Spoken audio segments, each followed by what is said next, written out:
Hi guys, நீங்கள் பார்த்துட்டு இருக்குது மதுரை விளக்கு தூணில் இருக்க ஏகேஎம்த்தில் தீபாவளி சாரி கலெக்ஷன் தான் பார்த்துட்ருக்கீங்க. இன்றைக்கி வந்து பார்த்தீங்கன்னா லோ பட்ஜெட்டில் வர மாதிரி சிம்பிளான பட்டு சாரி கலெக்ஷன் பார்த்துட்ருக்கீங்க.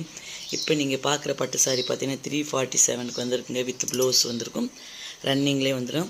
நம்ம வந்து இந்த பட்டு சாரி நிறைய டிசைன்ஸ் இருக்குது. அது வந்து நம்ம பெரிய வீடியோ போட்டிருக்கோம், பார்க்காத போய் பாருங்கள். உங்களுக்கு டைம் இருக்கிறவங்க அதை பாருங்கள், டைம் இல்லாதவங்க பார்க்குறதையும் இந்த மாதிரி சின்ன வீடியோ போட்டிருக்கேன். நான் ஷார்ட்ஸாக போட்டிருக்கேன். கலர்ஸ் எல்லாம் வேறு லெவல்னு சொல்லலாம். கண்டிப்பாக உங்களுக்கு பிடிச்ச மாதிரி இருக்கும். இந்த தீபாவளிக்கு ஷாப்பிங் பண்ணி வந்துட்டு எப்படி இருக்குன்னு சொல்லி மறக்காமல் கமெண்ட்ஸ் பண்ணுங்கள், லைக் பண்ணுங்கள், உங்கள் ஃப்ரெண்ட்ஸ்க்கெலாம் ஷேர் பண்ணுங்கள். இல்லைங்க, எங்களுக்கு நிறைய டைம்லாம் இருக்குது சின்னாக்கு. நீங்கள் டைரெக்டாக போய் பெரிய வீடியோவே பார்த்துட்டு அதிலே நம்ம சேனலுக்கு லைக்கையும் கொடுத்துட்டு சப்ஸ்கிரைப் பண்ணிவிட்டு இந்த வீடியோ பார்க்காதவங்க பார்க்க சொல்லுங்கள். உங்கள் ஃப்ரெண்ட்ஸ்க்கெலாம் நீங்களே வந்து ஷேரும் பண்ணுங்கள். இந்த மாதிரி மல்டி கலர் காம்பினேஷன்லாம் பட்டு சாரி ரொம்ப அழகாக இருக்குது. அண்டு 299 ரேஞ்சிலே இருக்குது. அதெல்லாம் பெரிய வீடியோவில் போட்டிருக்கோம். அதை பார்த்துட்டு எப்படி இருக்குங்க